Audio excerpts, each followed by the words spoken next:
It's a little overwhelming, I think, at the beginning of like meeting all the houses. I wasn't sure I was really gonna keep them all straight, to be honest. Um, there's just a lot of names and like faces that get thrown onto you. I was having trouble putting like names to faces, this and that. Fortunately or unfortunately, they start dying off pretty quickly, and so you get narrowed down to a few important characters.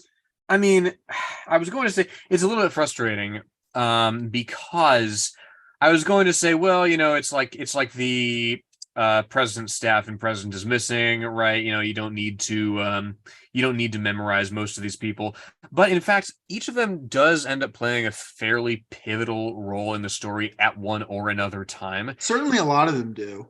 Yeah, Um, a lot of them do. Corona Beth, I think, isn't as important as doesn't end up being as important as we thought she Corona might. Beth is just really hot, and Gideon is like, "OMG, Corona Beth." Oh yeah. Oh yeah. That's It is a running theme that Gideon is a simp. Um, yes. like very easily and very quickly, Gideon will like just like simp for random women. It's which is fun. Oh yeah, Um, there's value in that.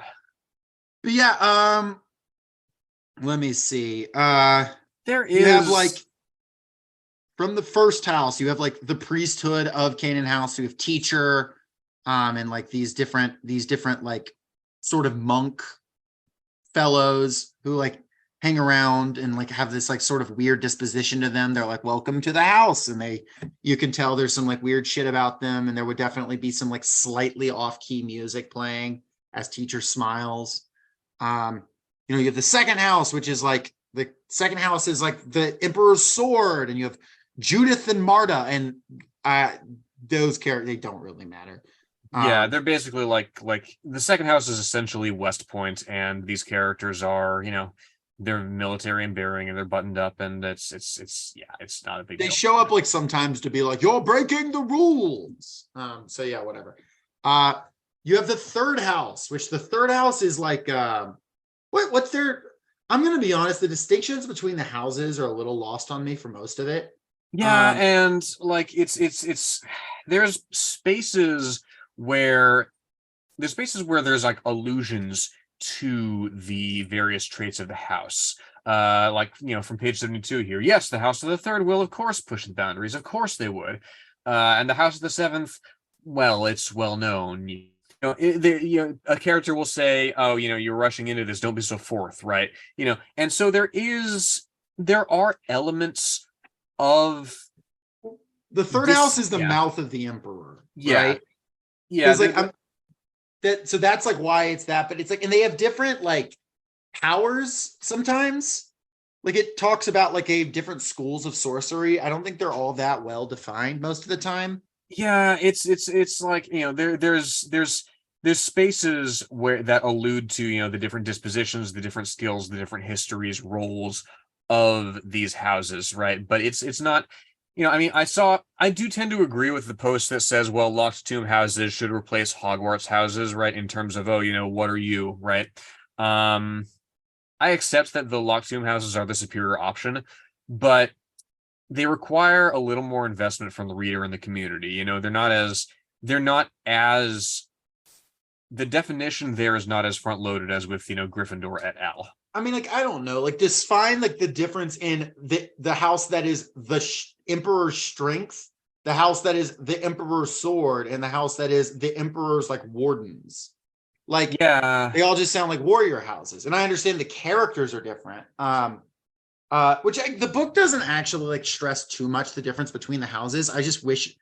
I wish I understood it a little better, actually. Like I'm not really criticizing the book too much on that. But let me see. What else? There's the characters, the third house, you have the twins, Coronabeth, and is it Ianth? Uh Ianth? Ianthe. Ianthe? I don't have the They're pronunciation right in twins, and front of me. Ianthe's a weird little Coronabeth's gorgeous. Ianthe is a weird little freak. And they're both accompanied by Nibirius, their pompous cavalier who's obsessed with Coronabeth. I mean, I'd be pompous too if I had a fucking dope name like Nibirius. Yeah, his name Nibirius. He's good at fighting, and he has like perfect hair, like every single time. You have the fourth house with its Isaac and Jean-Mary. Is it Jean Jean-Mary? But Jean they're Mary, yeah, they're yeah. described as the shitty teens, which I like. It's that sort of, it's that energy of, okay, you're 18 and you're 19 and you're looking down on, like, the 14, 15-year-olds that you were scant years ago, right? Yes. Then you have the fifth house, Abigail and Magnus, RIP. Which the Abigail and Magnus are just these sort of older, kind of more good-natured, or the first to die.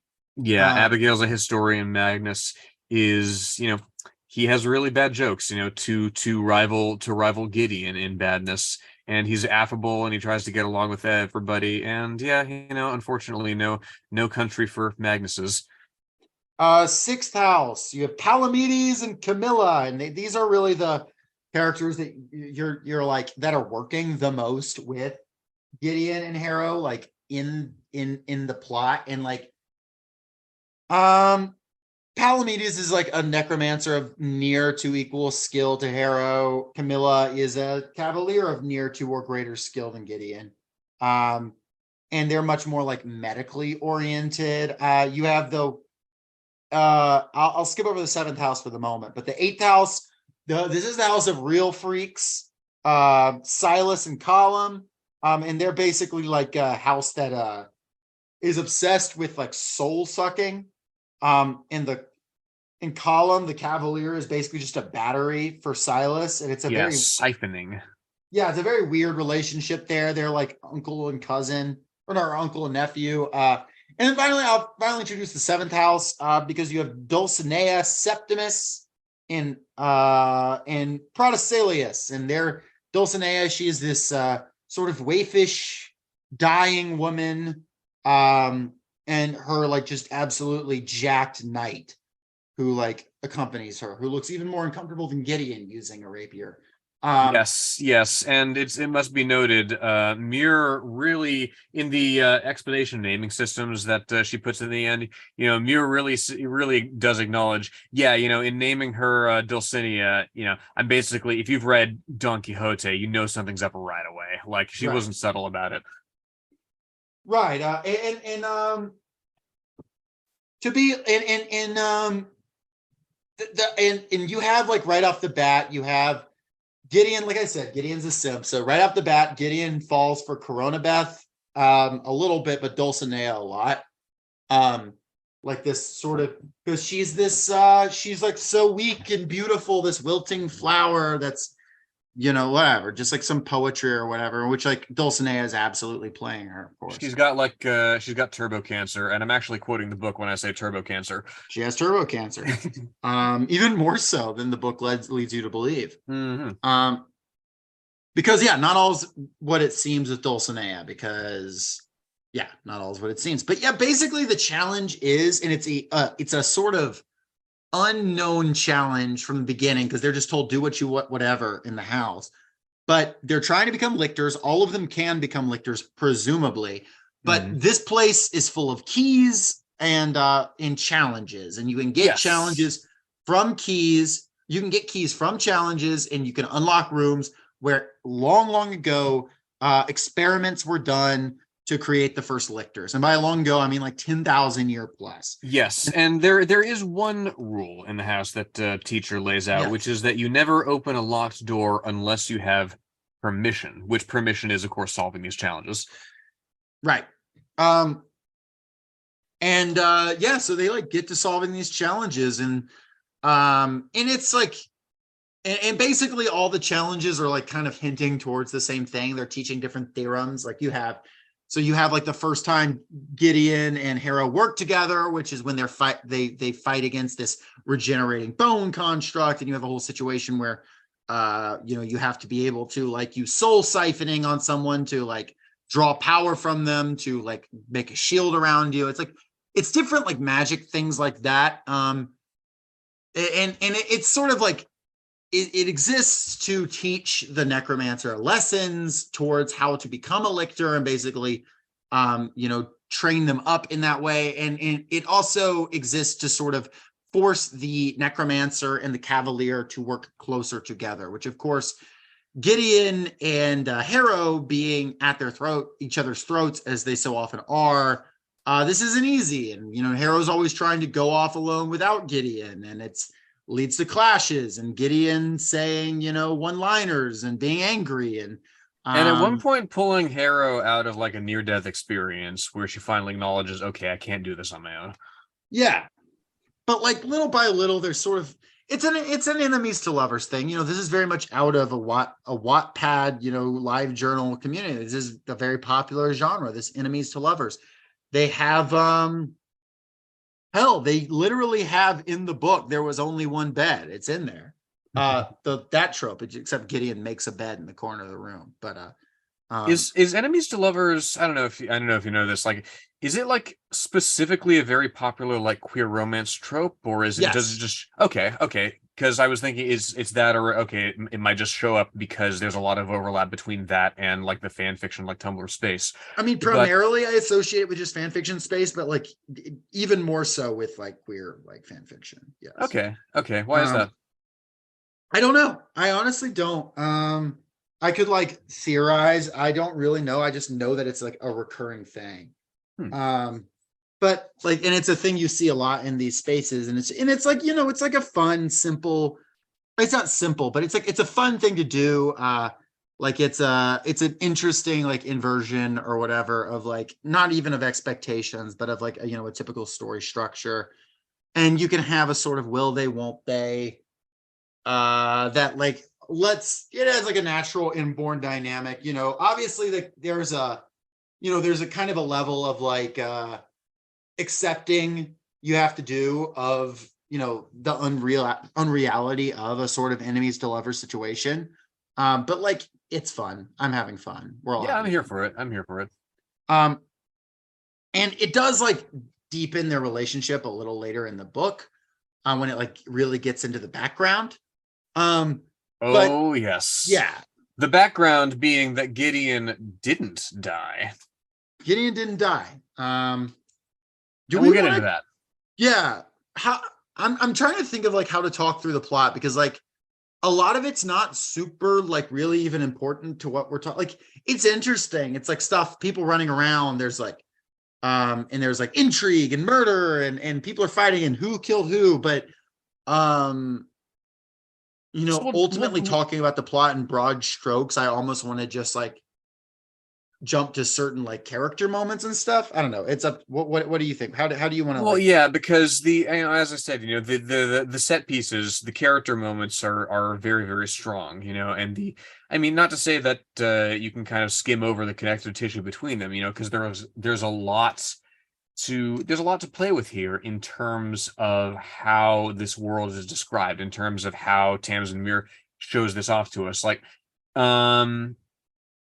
there's one of my favorite lines is actually on page 102 here. So right, Gideon's eating in the like Canaan house like mess hall, right, and makes a special point of noticing, oh yeah, this meat is so soft that you can just like cut it with a fork. You don't even need a knife. It falls right off the bone, And in the very next paragraph, or a couple more paragraphs later, one of the pair was a wan, knife-faced kid dressed in antiseptic whites and chainmail you could cut with a fork, So So immediately it's setting up this new rule by which your surroundings operate, and then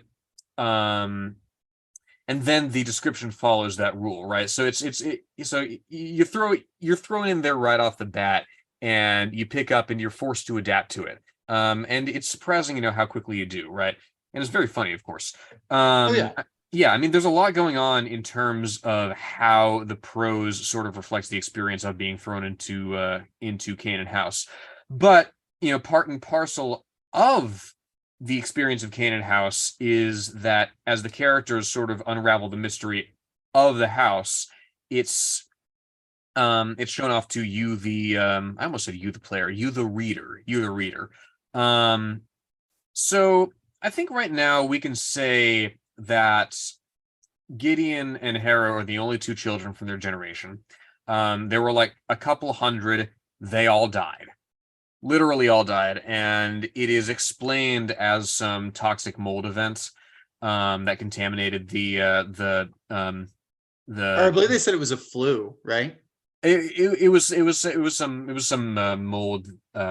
some mold event that actually I believe it's Silas from the eighth house categorically denies could in fact kill en masse that way. Right. And he's right, but for reasons that we'll get into. Yeah, and a It's lot of this is Gideon like not really being good at being fake cavalier. yeah, Being good it's at being a cavalier in the sense of like she can fight like Fury, like she's like when they're doing cavalier duels, she's like easily winning. And then she has one where she fights with Nibirius where he technically wins, but then she just punches him really hard. And yeah, he goes which is down. like a violation of whatever traditional form that he subscribes to. Yeah, it's a violation of the technical rules, but she kicked his ass. So it's Right. like who won? In her mind, she certainly did. But like, so you're seeing this like this yeah, it's a fish out of water situation. Gideon trying sort of for a while faking having this vow of silence, like just these like different things to get it to work. Mm, And little by mm, little, she's mm. And wearing. Sorry, go ahead. the what finally gets her to break that vow of silence is that it's that near death experience, right? That Hera runs into, that Gideon and some of the other people here in Canaan House help save her from, right? Camilla was on the stairs, no warden. He said to Gideon gruffly, "Odds are he's still down there." "Then get off your ass and help me," said Gideon Nav. So she knows that there's a hatch that Hera has disappeared under and hasn't come out. And that's what gets her to break her vow of silence, is recruiting people to save this person that's brought her here. That represents indeed her only chance to make something of herself. And it's a blink and you miss it, certainly, but it's a moment that really does illustrate the depth of Gideon's devotion, if not yet affection, to her. Yeah, and it's like and Gideon definitely has like in her own mind doesn't seem to know exactly why she's here. In fact, there's discussion about the apparently the original artwork of the book was going to be identical to it was, but they discussed her having a shirt that says "I'm only here for the beer" on it. Like and they decided not to go with that because they didn't want to like throw it off. But like the fact of Gideon just being who she is, being this sunglass wearing, painted up, kind of phony, but not really. Like as much of a phony cavalier as she is the best cavalier there, probably Yes. one of the best. I gotta say, Camilla definitely gives her a run for her money. Oh yeah, yeah, and goes and holds her own in the final battle that we quite appreciated. But like through it all, she's getting closer with Harrow. They're winning each other's begrudging respect. As she has to acknowledge Gideon's skill with the blade, and she's like, okay, Harrow is actually pretty smart. She's actually figuring out these puzzles. She's working things out. And then like as you get later into the novel and characters are turning on each other, and after the fifth house dies mysteriously, and when characters are at each other's throats, when all of a sudden Harrow starts backing her up, you have this real moment of you have this like real moment of like she's feels this real affection towards her, and it flares, it goes down, it goes up. And I think a moment that really brings them together is, I already referenced this, but and it sounds so bizarre describing it, but there's this challenge where Harrow has to cross over this like zone that basically will just kill anyone who walks into it, and she has to like draw on Gideon's life force to survive it. And basically Gideon has to experience like living at the edge of death for 10 minutes, Mhm. and just like this really horrific brutal moment Right, because for when her. Harrow tries to reach into the exclusion zone, literally her hand just decomposes, and yeah, she has to pull it back and heal it. And yeah, so get that, but superimposed onto or redirected to Gideon. So yeah, Gideon just like goes through all this pain for Harrow, and she does it not really because like not be, and she says, I believe that's the scene where she's just like, well, why are you willing to do this? She's like, because you asked. Like she just wants like this respect from Harrow. And because Gideon is like, and she's like, is that the secret all the time? Like, because yeah, Gideon's a simple person. Like she's not complicated. Like Gideon wants some basic respect. And aside from that, Gideon is here to get respect, kick ass, and hang out with hot babes. Like that's it. Like there's nothing. Gideon is, I'm not saying she's not a deep character, but I am saying her motivations aren't complicated. You know, like she's a simple person who like has simple pleasures. And I think that is like what's the most enjoyable about her. And Harrow coming to realize that like Gideon is just a person and like who just wants a couple things. And unlike Harrow has these like visions of greatness and these like this like feels this call to destiny. Gideon just kind of is here for the beer. Gideon is like in that sense, like not, she never actually literally drinks beer, but like that's just what Gideon's here for. Gideon's here to vibe and to like just not be living in a tomb. That's, she's kind of happy to do that. Really illustrative thereof is when they're about to fight that skeleton that you mentioned, right? The giant like skeleton construct that seems invincible, right? Until they figure it out. So Gideon wants to go in there and fight it, right? So she can get a sense of because Harrow has to be elsewhere, like keeping the door open to it, right? And so Gideon, she's been using skeletons to go in there and scout, right? But Gideon volunteers to go in there. And Harrow asks why. Gideon knew at this point that some really intelligent answer was the way to go, something that would have impressed the Reverend daughter with her mechanical insight and cunning, a necromantic answer with some shadowy magical interpretation of what she had just seen. But her brain had only seen the one thing, and her palms were damp with the sweat that came when you were both scared and dying of anticipation.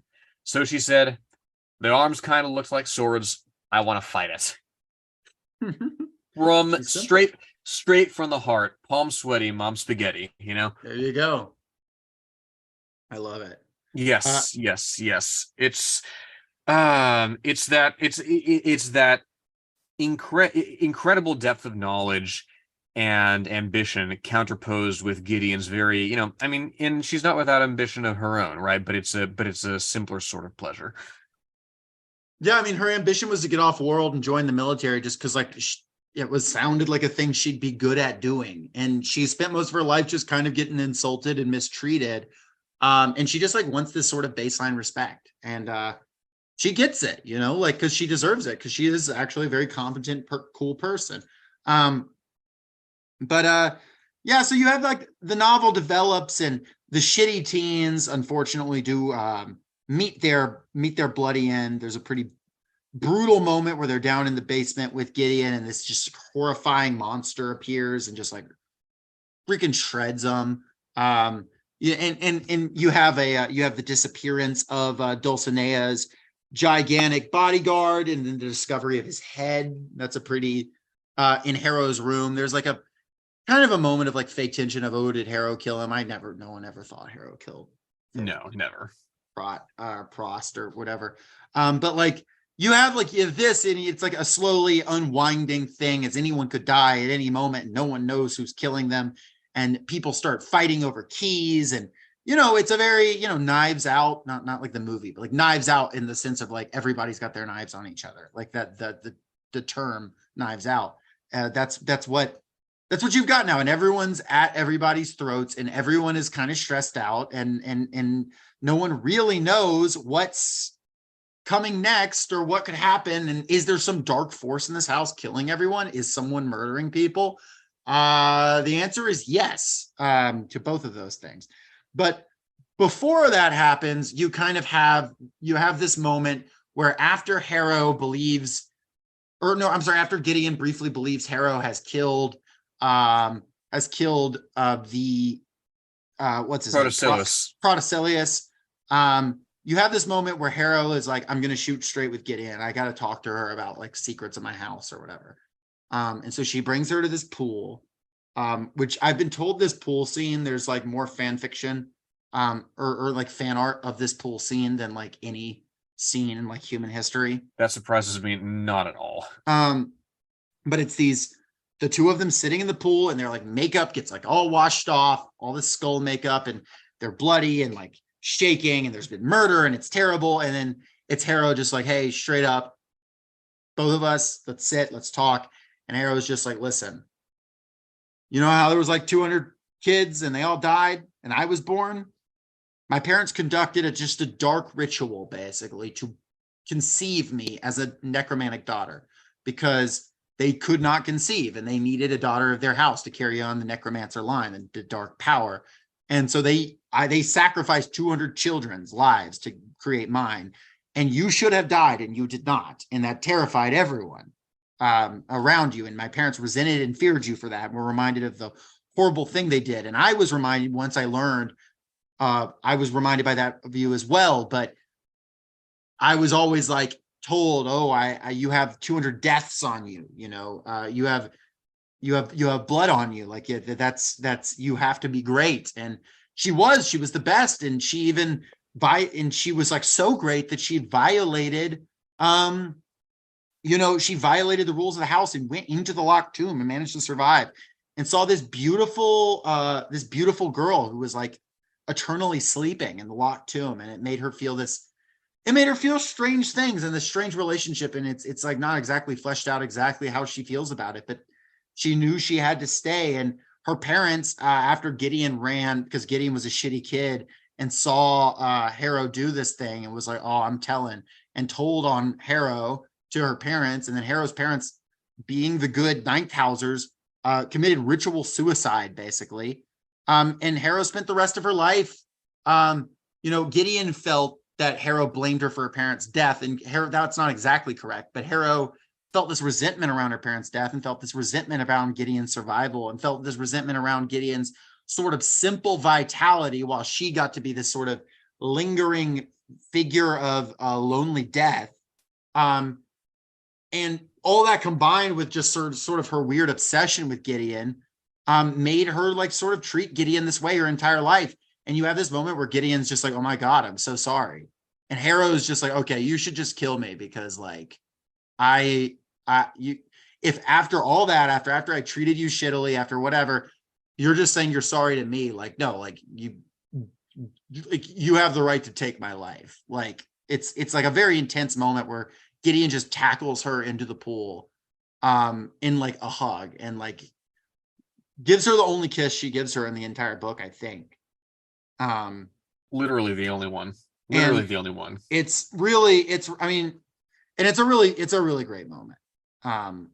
And I really do like, it is a really meaningful, powerful moment. And it's written with enough rawness and enough like realness and enough, silliness, even like the silliness of the feelings of these like girls who are old enough to be just out of high school. Like they're not, adults really, like they're adults, but like barely. This book really has hammered home for me just how young 18 is. Yeah. Oh, absolutely. And it's got all those contradictions in it, and it's a really beautiful moment. And it's far and away for me the best part of the book, no doubt. But and that is like really the emotional core of it to me. It's just these two girls who are not at all, who are just insecure and weird in their own way, and they feel ostracized for whatever reason, and deeply insecure for various reasons, but they're sort of able to find this kinship, or not kinship, but this like closeness in each other that's, romantic, but not like obsessively so. Like it doesn't really harp even too much on the relationship aspect. Obviously they're into each other, but like you just have this moment, and it's, I don't know, really strong. And I really loved it a lot. Yeah, I mean, no notes. It's the perfect culmination of these two characters who had. You as the relationship is unpacked, you get a sense of why they hate each other in such a deep and abiding way, and it's because of what they don't know, and it's because of what they've sort of refused to examine in themselves. And yeah, to just have done with all that, and the reason that it's in the saltwater pool, incidentally, I believe it's just a like family lore thing, right? Because the frozen girl in the locked tomb that Harrow sees is in the middle of a moat of salt water. Is that right? Well, No, well, I don't know what she's in the middle of, but I know the family of the Ninth swore they would only discuss the secrets of the Ninth if they were submerged in salt water, which was like that lore, I think, was created just because it is so difficult to be submerged in salt water if you're from the Ninth. So it's like Yes. it would have to be a very intentional thing. I think that's kind of the context for that.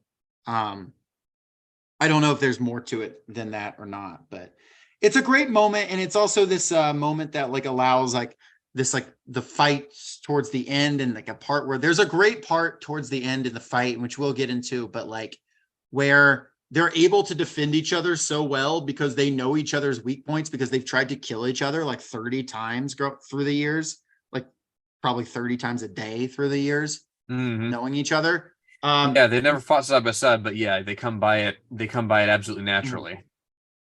And like, yeah, there's something to say of like, of course, this isn't actually like a natural relationship. And of course, like there would be like, I'm not really actually that worried about like the realism of it or not. Well, because it's because I mean these are not real. I'm not saying these are not realistic characters because their personalities make absolute sense, but like it's their conditions are so alien to yours and mine, Well, because like I read online, I was like reading reviews, and like there was some like reviews that were like, well, this would actually be an unhealthy relationship. And I'm like, okay, well, it's still interesting. Like, I don't know. I don't find that to be a very meaningful criticism. Mm-hmm. Like, but yeah, and like but they don't get a lot of time to just like cuddle. Or any, really. Really, or in a, yeah. They are pretty much immediately thrown into like your sort of the final act of this, which is this this like last round of like, bloody clashes. You have the second house, which has been relatively unimportant, decides they're going to end this whole affair, and they try to call for people from off world and end up killing killing the teacher, the guy who's like been running the house, and all the skeletons drop. And that's where you have a moment where it's like, oh shit, like that, you've entered the final act when all the skeletons kind of drop. And you're like, Yes. the house is literally falling apart, like the magic that's holding together is deteriorating. And it's like, yeah, this house is like been creaking at the seams, but like only through like the fact that it's there at all is still like an active magic, and it is like a actively deteriorating magic now. It's Yes, all falling apart. and at first you think, oh, it's because they've killed this load-bearing priest, right? But no, it's not. It's not teacher that's actually keeping this all together. Teacher himself, in fact, the whole class of priests of Canaan House are what are called revenants. Yeah, there's spirits like tied to dead bodies. Yes, and they again that as we've alluded to earlier, that level of necromancy that perfectly mimics life, if not recreates it, right, is a level of power that you really have to be a lictor to unlock, if not the emperor. And indeed, there is a lictor walking among us. Well, technically two. Technically two, because the third house has gotten impatient. Ianthe has figured out based on the houses piecing together the pieces of the sort of lictor theorem that are scattered around throughout the challenges. Yanthe's figured it out. She's like, okay, you have to, as a necromancer, basically devour your cavalier's soul, right? And combine yourself and them into one super being. And through this process, you can basically just feed off your cavalier's soul as this endless power source for eternity. And she tries that. She immediately does that with Naberius, right? And gains his knowledge, his skills, his basically everything that makes Naberius Naberius. She now has access to, although not exactly perfectly. Yeah, he's like kind of struggling. He's what was I gonna say? The Beerus is like struggling inside of her, like she's not quite got that mastery. And yeah, you have this like very tense moment where the sorcerers of the necromancer and the cavalier of the eighth try and fight with her, and she like isn't like fully in her power, but she's still like insanely powerful, and is doing this like freaky magic where she's summoning like skin walls and shit.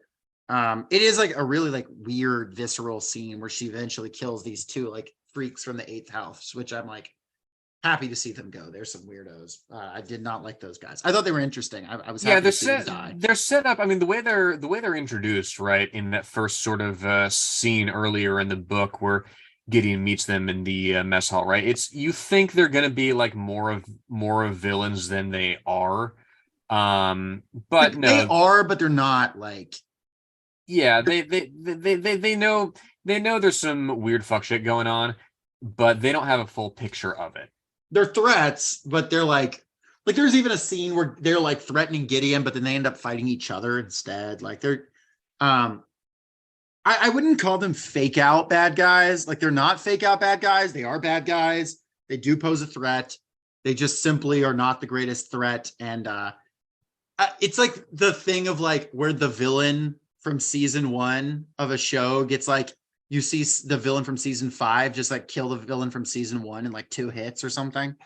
Um, Oh yes, the it's Ruby kind effect. of it's kind of that. Like it's kind of like I don't know. It's kind of like how it's Ra's al Ghul from season 3 of Arrow, like just disarming Malcolm Merlin in like 2 hits, which is like an incredibly niche reference, but showing just it's gotten that real, like you thought season 1 was crazy, you thought this guy was bad, no, this guy's crazy. That's kind of the like the setup you've got going here. And then you have this big reveal, which like I don't know if you didn't know something weird was going on with Dulcinea, I don't know what to tell you. You, you this must be your first rodeo, but something weird was going on with Dulcinea. She was not all she appeared to be. She was not really just some weakling. It turns out, in fact, Dulcinea never set foot in this house. In fact, it was her ancestor, the Cytherea. Is that right? Cytherea? Kytherea. It's Kytherea. Are you sure it starts with it's a hard cup? Kytherea, yes. You look it up or Yeah, it's in the back. darn it. I'm seeing my preparation, my lack of preparation is showing here. Well, but because why would anybody have guessed that? Yeah, it's fine. Kytherea, who is the ancestor of Dulcinea. No one had really seen Dulcinea. No one knew what she looked like. These people all communicated with just like letters and stuff.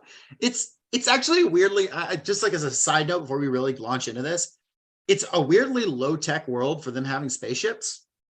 Yeah, they fight with rapiers, short swords, finger claws, not There outright seems to be guitars, but there's no like allusion to a Dune like technology, which like do you know why they use swords in Dune? why is that?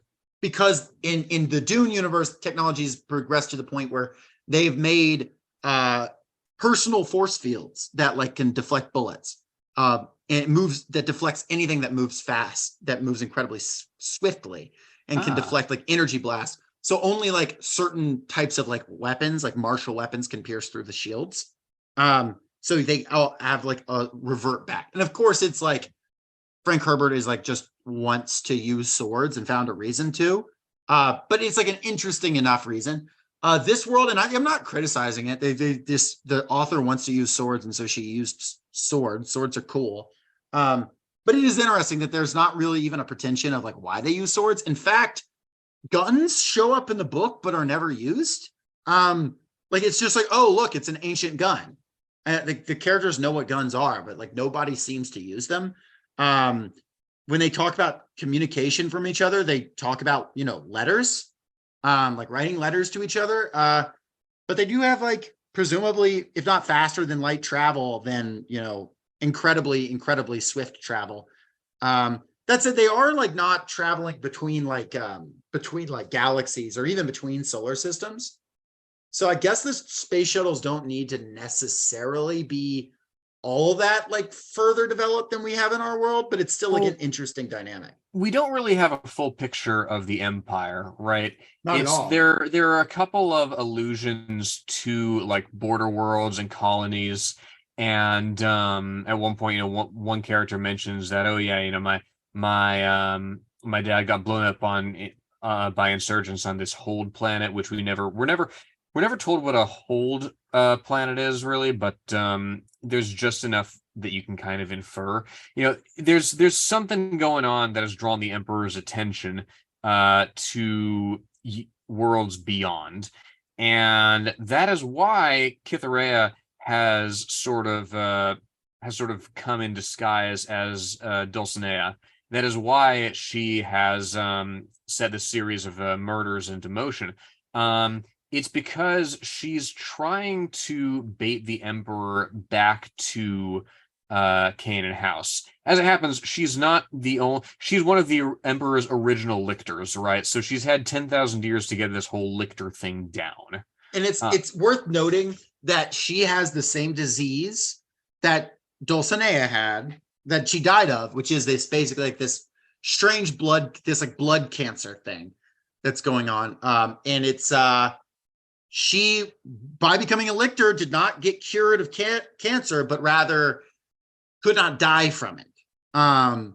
And so she's just sort of lived with this horrific chronic illness, like on the edge of death for 10,000 years, which is, of course, as horrifying as it sounds. She started as like the sweetest of all of them, the best heart of all of them. But 10,000 years of pain will do a number on the old brain. Oh yeah, 10,000 years of pain, and she has her cavalier, of course, her soul imprisoned within her. So you have two people's worth of unimaginable pain. It's worth noting she doesn't seem to have resolved with her cavalier in absorbing the cavalier either. There's this it's not stated explicitly, but she has this line of I had to burn my cavalier for several hundred years before the cavalier was absorbed, versus the absorption of a cavalier can happen much more naturally and much more painlessly. I think if the cavalier is down with it, because you've seen Naberius resisting, right? Yes.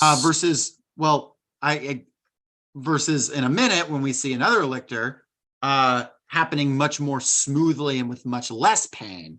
And so I think there is an element of that resistance that's happening too. Did you get that read? Cytherea, of course, has much less resistance going on than Ianthe. No, I think she did though. I think there was an implication of that as part of what fucked her up. Well, yes, there's part of that, but also, she doesn't have what Gideon and Harrow end up having, because that's what happens, right? Cytherea is fighting Gideon and Harrow, and Palamity Sextus gets murked right away. She's fighting Camilla as well. She's basically 3v1ing, 4v1ing once Ianthe jumps back into the fight.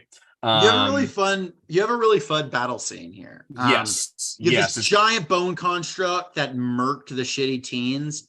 And you have Harrow and Gideon working together to beat the thing. But they're fighting this they're fighting essentially a god, small g god, but still they're fighting a truly titanic power, self-regenerating, unbelievably intelligent, has the knowledge and strength of multiple people in her, all this sorcery, all this magic. I mean, you name it, she can do it.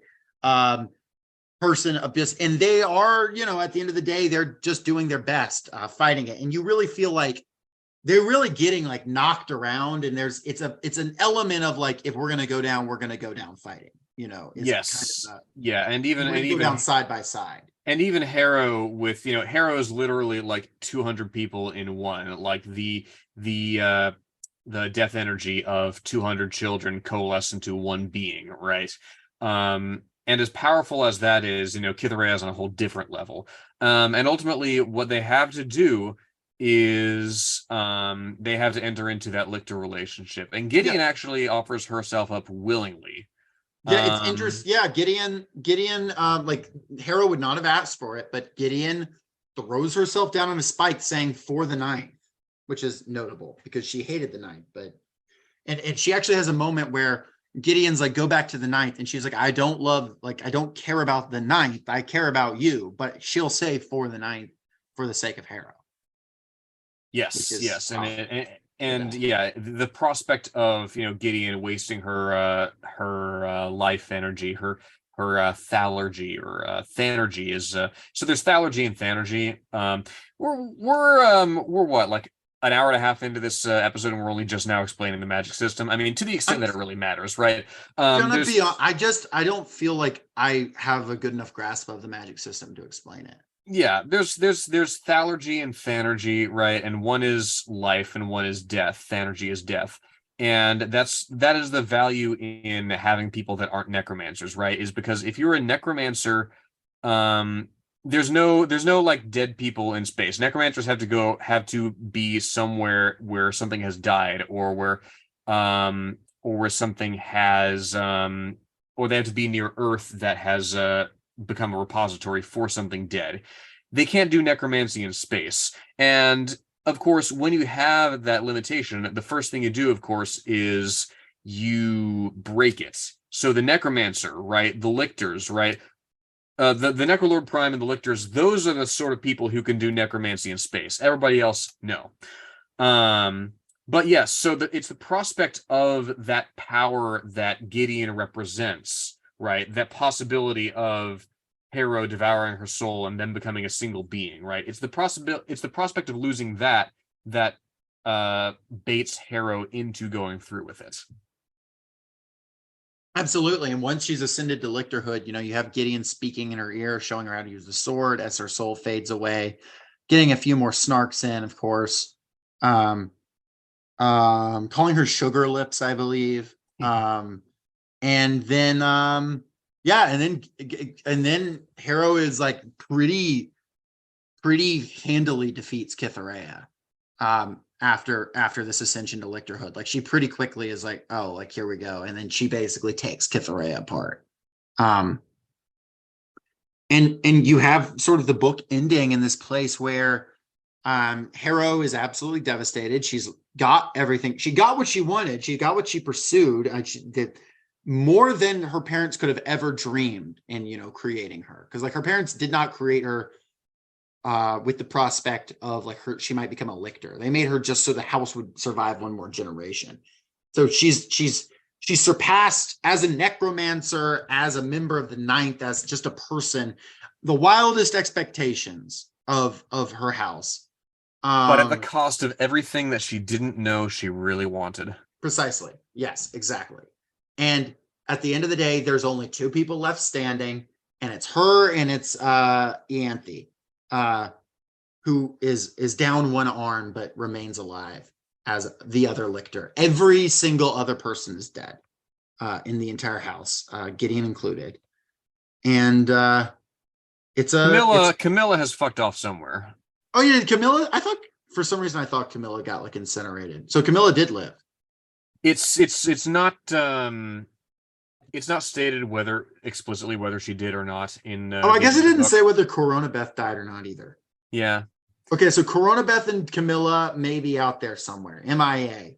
Ianthe and Harrow still alive. Everyone else dead. And you have her like. You have the Emperor, who is he has arrived, and he's a very plain looking guy, except for just pure black eyes. And he just says, like, I need you to help me. Like there's like big stuff coming. And I genuinely, he's like, I'm God, and that's not enough.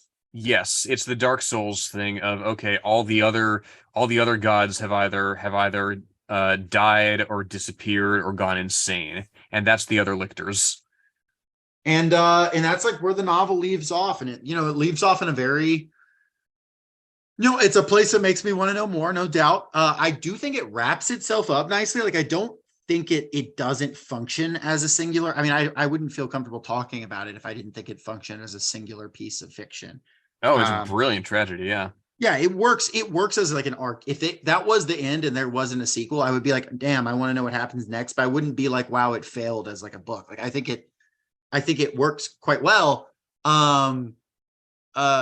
It closes its arc out. It finally ends not from Gideon's perspective, notably. But yeah, also, yes, kind of from Gideon's perspective, because Gideon is now, one with Harrow. That doesn't mean Gideon can always talk in Harrow's ear necessarily. because she kind of fades away in the first few minutes. But she is like part of Harrow now, and the next book is Harrow the Ninth, and presumably is from Harrow's perspective. But And here's where it kind of clicked for me when we were discussing earlier, right? This sort of unique perspective that you have recounting the events of this book with occasional intrusions of, somebody saying this was obviously mysterious as hell, right? Somebody interjecting with Tumblr speak, right? Apparently pizza exists in this universe, right? She describes her mild allergy to face paint. Gideon does as pizza face, right? And you get such a blend of perspectives, perhaps only from a reverend daughter combined with a sunglasses wearing cavalier. Right. And what allows it to work. And it's very interesting, and it makes for I imagine it makes for an interesting reread as well. I tell you what, fucking early in the book, right, when they're about to leave the locked tomb, right? Where is it? As they pull themselves into the shuttle, the door mechanism sliding down with a pleasingly final wonk, Gideon, leaned into Harrow. Harrow, who was dabbing her eyes with enormous gravity. The necromancer flinched outright. "Do you want," Gideon whispered huskily, "my hanky? I want to watch you die." "Maybe, Nonagesimus," she said with deep satisfaction. "Maybe, but you sure as hell won't do it here." That hits different. Yeah, no. Indeed. Knowing what we know now. Indeed, it hits different. Yeah, and I'm just thinking about the book as a whole. And I really do and thinking about I don't have a whole lot to say about this book politically. It's so far removed from our world. It's very far removed from most even analogies to our world. So I'm not really even going to make a point on that front. I think it is an interesting look at, though, a developing trends in popular fiction. I think it represents a fiction informed by the internet, which is a fiction which is going to be all the fiction written from here on out, presumably, unless something very strange happens, akin to Dark Ages from President is Missing. It represents all the really, I think, the best of that in a lot of ways, of these cultures, these niche, cultures that manage to exist in different corners of the internet, of built by people who did not feel accepted in their own spaces, their own homes, their own schools, their own what have you, but were able to come to this sort of place on the internet and exist in fan communities and in chat rooms and build this culture that, and is much can and has been said about it, but has informed a new generation of writers in a very interesting way. And I would say that of all the books I've read that feel very informed by the internet, I enjoyed this one probably the most of any I've read. For the most part, books that I feel that are very informed by online culture tend to not be very good. They tend to just lean into whatever the Twitter drama was at the time of writing, or something. Do some of the meme references land flat? Yes. Does it have some moments that feel ripped right out of a Marvel movie where it's a tense moment happens and the character says that just happened? It might literally happen in the book for all I know. It definitely could. Yes, it has that. It also has this genre, this cross genre feel that fan fiction tends to bring. It also has this language of communication that feels uniquely spawned from this sort of blogosphere, this sort of Tumblr space. It feels uniquely situated to sort of be received and molded by fans. You can tell while she's writing it, she has this even for very minor characters, has this like affinity for them because she knows there's someone out there who will have this affinity for them. In fact, she has a quote I really liked about the book, which she said, quote, "I hope my fandom is writing long, serious epics and writing parody pieces that make me look stupid in weird porn and ships that I never saw coming," end quote. And you feel that through it as well. And you, of course, feel your own experiences of the author in it.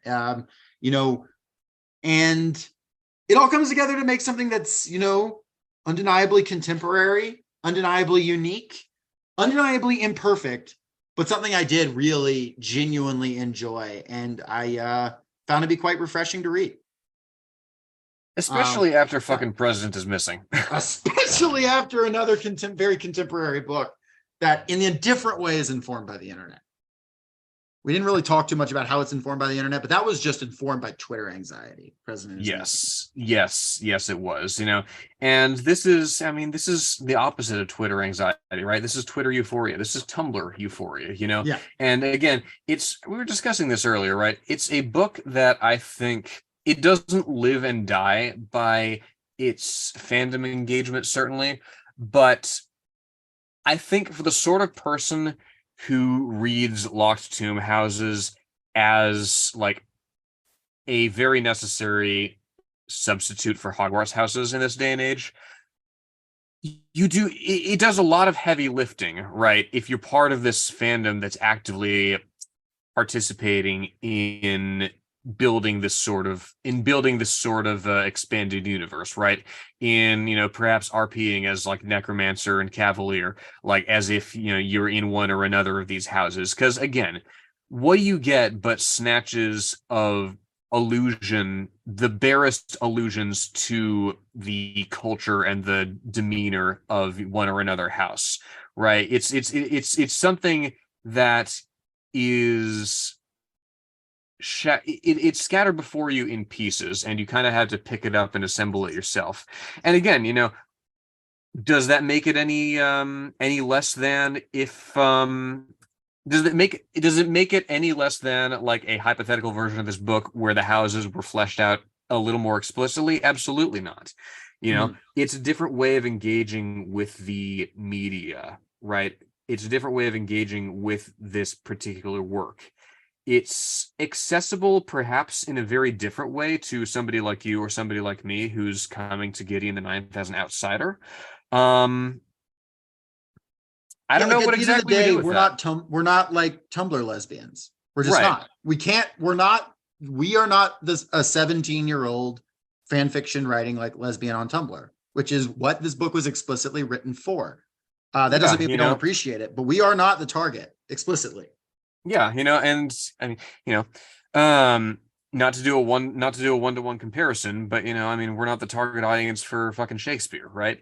And those plays are still considered timeless and as close to objectively good stories as you can, as I think you can say something is. I think there's something to be said for the speed with which things like pop culture references come and go in like internet culture, that will definitely influence things that are like contemporary references in a period piece. Like, it's hard for me to imagine if I wrote a book today and it was published in 6 months that any of the references would be considered anything but outdated memes if I put memes in it. So there is like a conversation to have about that for sure when you're like comparing it with other things that reference like modern day events. But like the comparison isn't, without point. Like there is, books are going to reference things of their time. I have like and maybe and I don't know what the proper line to walk is on it. I don't know how many pop culture references is too many. I don't know if I just am like burn out enough on like Marvel movies that I am just having a knee-jerk reaction to any like snarky one-liner. when I like have those things, and it's like a thing that I've like had to examine, and like I had an initial like very strong reaction to some of the lines in the book where I was like, oh my god, this is stupid, this takes me out of it. And then I thought, A, I'm not the target audience, B, like, okay, these references are going to happen in everything. They do happen in everything. I mean, she makes the point about Gilbert and Sullivan, and she's right. And I appreciate her being like, yeah, they're dumb and outdated, and it's what I wanted to put in my book, so I put them there because it's how it's the culture from which she's emerging. She's not emerging from like a writer's school. She's not emerging from like necessarily a literary tradition in which she participated or a salon or something. She's emerging from the tradition of Wattpad writers, you know? That's just where she's coming from, and she's being true to it. And isn't Tumblr perhaps a salon all its own? I'm not giving it that. No. The Tumblr, that's for a different podcast to break down whatever that thing is. But it's certainly, you know what it has done? It's certainly produced a lot of very interesting cultures and subcultures and subcultures and niche stuff and memes and arguments and debates that no doubt historians will look back on this time and try to, you know, resolve, and they'll try to figure out, was Gideon the Ninth, you know, there will be debates, you know, they'll be using Gideon the Ninth as a sort of Rosetta Stone to understand the memes and references of our time, you know, which I can only hope that you and I figure out some sort of lictor like magic so that we can, from the future, view people try to decipher Gideon the Ninth. And when they ask us for help, we will refer them to this episode. We'll cross millions of views, but not 4 millions of years. It'll be this episode and Gideon the Ninth and perhaps Homestuck etched into a slab somewhere. If Homestuck is etched into a slabs, I'm not. I don't have a good comeback to that. I wish you could see my face right now. Homestuck etched into a slab. I think like I don't know what face I'm making right now, but it's something between horrified and curious. That's for sure. It'll happen. It'll happen. Doesn't everything happen eventually in the Y universe? Oh yes, it's infinite monkeys animating infinite Flash cartoons. And, you know, to bring it full circle to the joke at the very beginning, what is 200 monkeys dead making a Spotify brain jack to the infinite monkeys that are typing on infinite typewriters? So at the end of the day, the sacrifice is worth it for our brain jack episodes coming in 2090, we'll say 2090, 2900. 20 XTX. Let's leave open some room for, you know, great leaps of technology or sudden dark ages. Yeah, something like that. Whether there'll be 2 suns in the sky, 3 suns in the sky, no suns in the sky, that kind of thing. It's a matter of perspective. Well, speaking of perspective, I'll try to do a segue here. Do you have what's your, you know, takeaway thoughts or takeaway perspective on Gideon the Ninth? If somebody hates you and repeatedly states their intent to kill you, it means they love you. If, you know, normally that wouldn't be true, but if the person could control dark magic, death is really not that big a deal. You know, mm-hmm. If you're a necromancer threatening to kill someone, that's not that serious, really. Yeah, death is a tool like any other. Yeah. And if you think about it, that's, you know, it's basically, it's playful banter essentially. And at the end of the day, so at the end of the day, don't look to the sky. Don't look towards, okay, I've got a political takeaway. Don't join the military. Get a goth girlfriend instead. That's 100%. The message of Gideon the Ninth. You shouldn't join the military. That's bad. In fact, it's better to get a goth GF. And not one of those goth GFs that the military is actively trying to thirst trap people with. No. You need an anti-imperialist goth GF. Yeah, that's just non-negotiable. That's how we'll win people over to socialism. Anti-imperialist goth girlfriends. See, the only way to beat a bad guy with a thirst trap is a good guy with a thirst trap.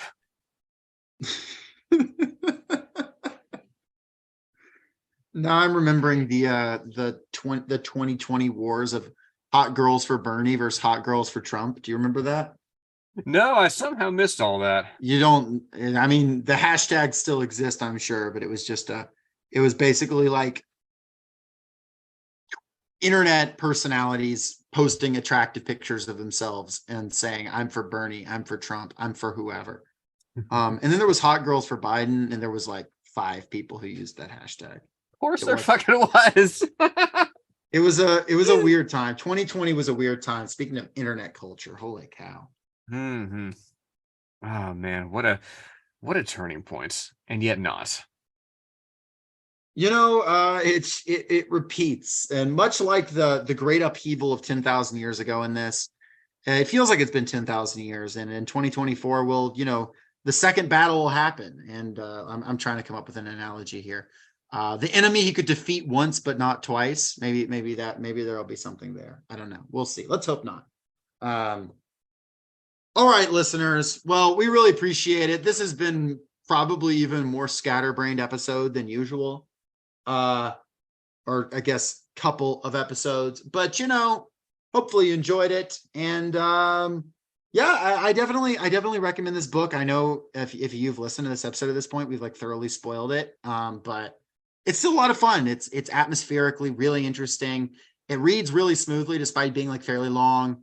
Characters are a lot of fun, and yeah, I'm excited to see more out of this author. I'm excited to see this Western this like Western sci-fi that she's writing. I'm on board for it, and I will also be reading the rest of these books. So yeah, I'm 100% there for it, and presumably, if we seemed a little scatterbrained, presumably it'll be a little more focused when one of us eats the other's soul, and then we can just like record for hours and hours and hours, days even, right?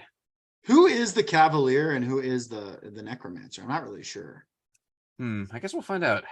Yeah, that would be an interesting dynamic if there was somebody that they were both Cavaliers and both Necromancers, and then they consumed each other. I don't know. Now I'm writing fan fiction. It has to have been See done. how it goes. See how it's created, so it goes. All right. All right, folks. Well, appreciate you listening. As always, if you enjoy the show, let somebody know, or at the very least, if you're going to be hanging out with your friends trying to solve like some mystery, if you've got some downtime, don't use it to duel other Cavaliers. There's no point in that. Pop on an episode of Socialist Shelf, unwind while you're trying to solve algorithms and super theorems to become a lictor. And if you do become a lictor, we could certainly use your support. That's for sure. Lictor, give some secrets. Lictor. I barely know her. It's so true. I'm always saying this. All right, folks. See you later. Bye. Peace out.